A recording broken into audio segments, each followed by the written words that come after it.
Well, today I'm going to talk about probably the number one factor for private land and habitat development, and that is when you're looking at a property to see where you can put food plots.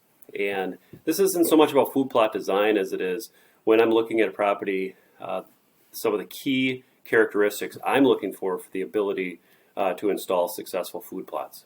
So I have 5 points today I'm going to go over, and these can benefit you if you're looking to buy whitetail land or if you're looking to develop the land you already have.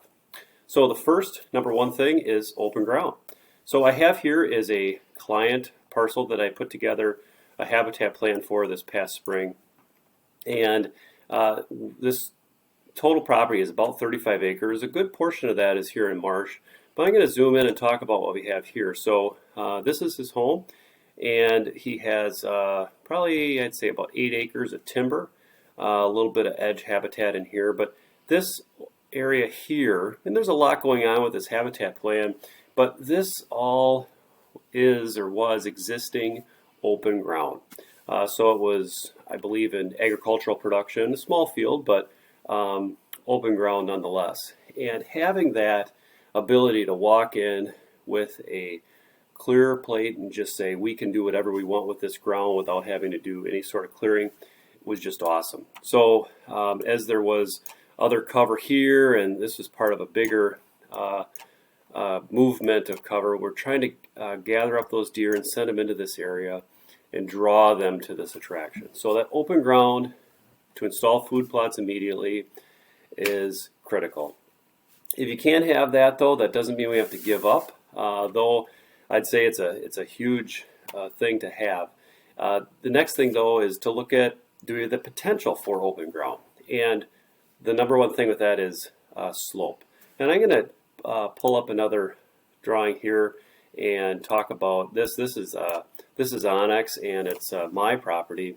And I'm really fortunate to have had open ag field. We took this lower field and took it out of production. It's about 6 acres, turned it into some food plots and other edge habitat, and we're getting some regeneration growing there.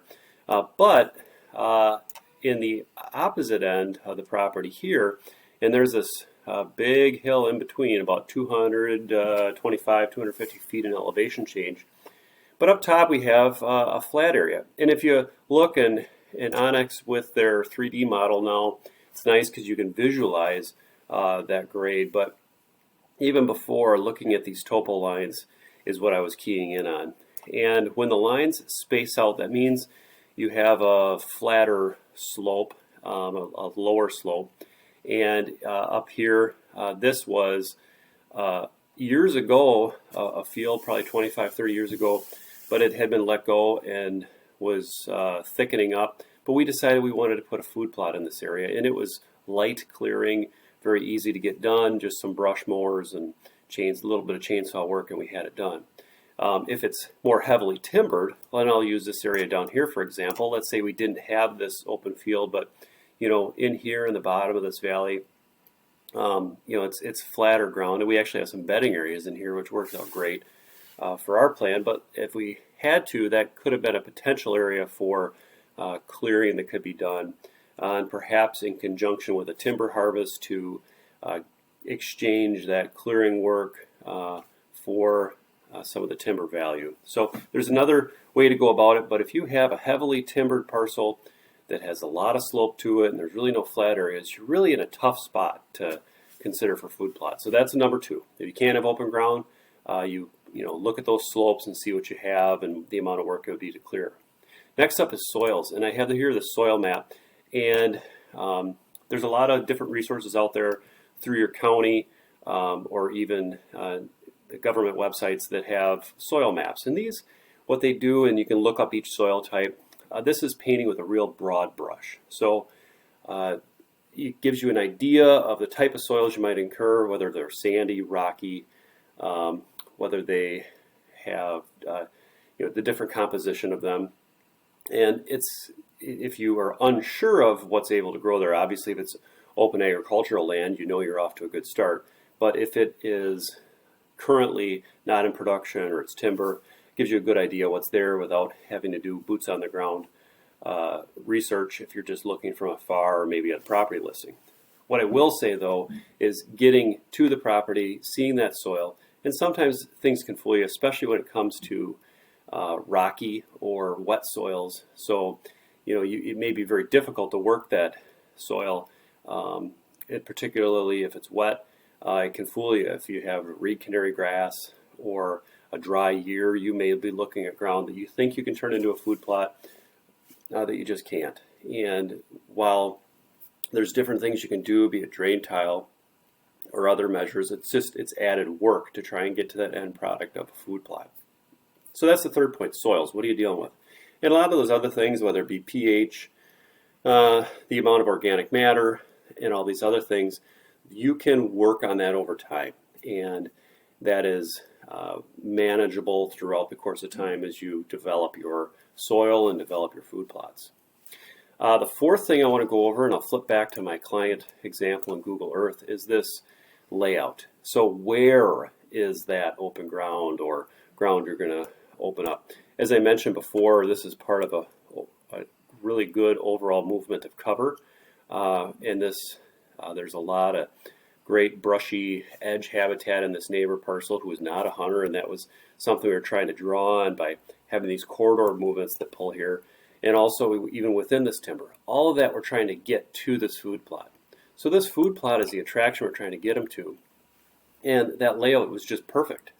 We were able to have all these hunting opportunities, and that's what these stand locations are, along these corridors as we get deer to come to this plot. And if you have the things I mentioned before, open ground or ground you can make open, and the right soil type, but it's in the wrong location, really makes it tough for you to hunt, for you to have a successful habitat plan and a successful hunt. So for example, having that centrally located in the middle of your property, you're going to sacrifice a lot of that ground that you own for the access to get into that stand location, and it just makes the parcel a whole lot less efficient for hunting. Here in this example, he can walk right out his door and go through screening to enter a blind that looks right over this food plot. Some really fun, neat setups, and then also he can access the backside of some of these bedding areas for a morning hunt or other options. And the final thing I want to touch on, is real quick point, is government restrictions. So that could be MFL, or more importantly, if we're looking at open land, CRP programs. They might limit your ability. So if he bought this property and walked in here and this was CRP ground and he couldn't touch it for 15 years, he can't execute this plan. Thankfully, that wasn't the case in this example, but unfortunately for some, if that's something you overlook in the purchase process, you may be having your hands tied as to what you can do with that land. So it's just something to watch out for. It's not necessarily a deal breaker, especially if it's only on part of the parcel, but it is something to be careful of if that's in a location you want to try and change to make a food plot. So those are my 5 points and a couple examples to show you. I hope this has been helpful. If you'd like to learn more about myself and my company, please follow me on social. It's at Whitetail Partners, or check out my website. It's whitetailpartners.com. Thanks and have a great day.